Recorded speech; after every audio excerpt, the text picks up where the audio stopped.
அலி இப்னு அபி தாலிப் ரலியல்லாஹு அன்ஹு அவர்கள் சொன்னார்கள், உலகம் பின்னோக்கி சென்று கொண்டே இருக்கிறது, மறுமை முன்னோக்கி வந்து கொண்டே இருக்கிறது. இரண்டுக்கும் பிள்ளைகள் உண்டு. நீங்கள் மறுமையின் பிள்ளைகளாக இருங்கள், உலகத்தின் பிள்ளைகளாக இருந்து விடாதீர்கள். இன்று செயல்படலாம், விசாரணை கிடையாது. நாளை விசாரிக்கப்படுவோம், மறுமையில் விசாரிக்கப்படுவோம். ஆனால் எந்த ஒரு செயலையும் செய்ய முடியாது.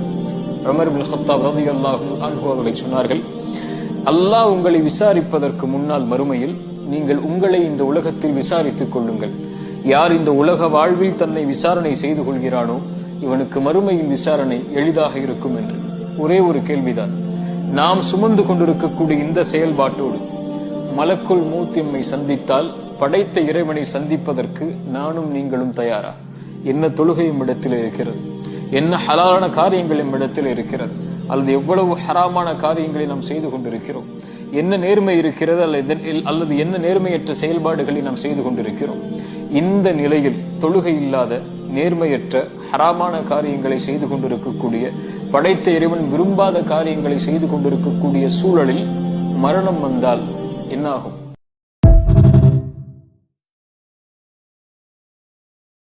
Download ShareChat.